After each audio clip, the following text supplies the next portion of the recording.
Et salut tout le monde, ici Yax Rider. Et aujourd'hui, nouvelle vidéo. Et aujourd'hui, on va parler de la carte du maraudeur. Alors, c'est parti.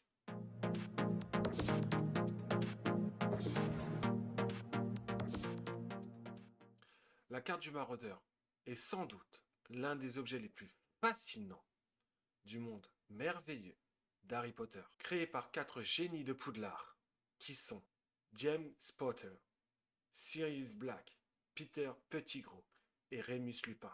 Elle semble révéler les moindres recoins du château. Et même plus. Mais et si la carte renfermait des secrets que personne, même Harry, n'ait jamais découverts? Aujourd'hui, nous explorons une théorie selon laquelle les maraudeurs ont laissé des enchantements cachés, des messages codés et peut-être même des pouvoirs bien plus grands que ceux que l'on connaît. Rappel, qu'est-ce que la carte du maraudeur?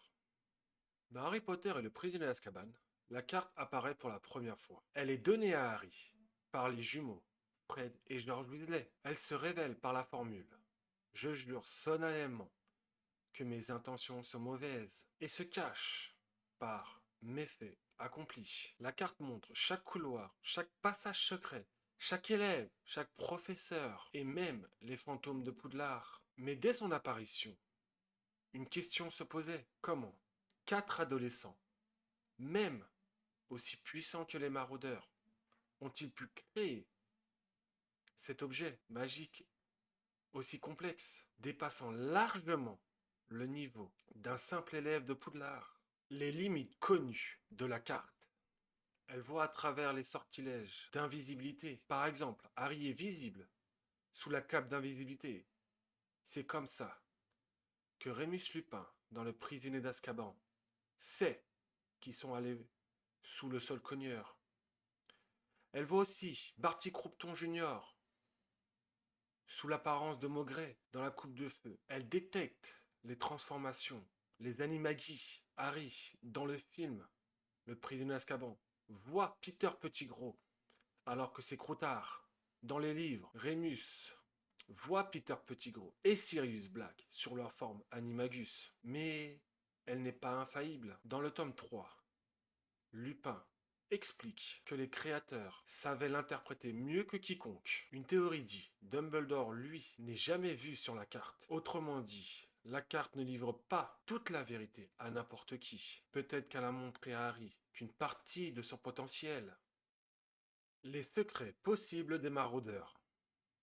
Il y a des zones inexploitées de Poudlard. La carte pourrait contenir des couches cachées, accédées uniquement par certains mots de passe. Exemple, Fred et George, pourtant malins, n'ont jamais découvert la salle sur demande, absents de leur usage et de la carte. Et si la salle n'apparaissait qu'à ceux qui connaissent le mot de passe? Un héritage pour Harry? James Potter aurait pu cacher dans la carte des messages personnels pour son fils. On sait que les maraudeurs ont laissé des mécanismes interactifs. Ils parlent à Rogue lorsqu'ils tentent de la lire. Pourquoi ne pas imaginer que des couches de dialogue s'activent selon l'identité du porteur? Peut-être que la carte n'a jamais tout révélé à Harry, parce qu'il ne l'a pas gardé assez longtemps, ou qu'il n'a pas, tout simplement, prononcé les bons mots. Un outil de résistance. Les maraudeurs ont grandi sous l'ombre de Voldemort. La carte pourrait avoir été pensée comme une arme. En cas de guerre, elle pourrait par exemple identifier les mange-morts par la marque des ténèbres, ou contenir des itinéraires de fuite, un lien avec les animagis. Les créateurs sont tous des animagis, sauf Rémus. La carte pourrait dissimuler des enchantements activés uniquement lorsqu'on est sous forme animale, des éléments qui appuient la théorie.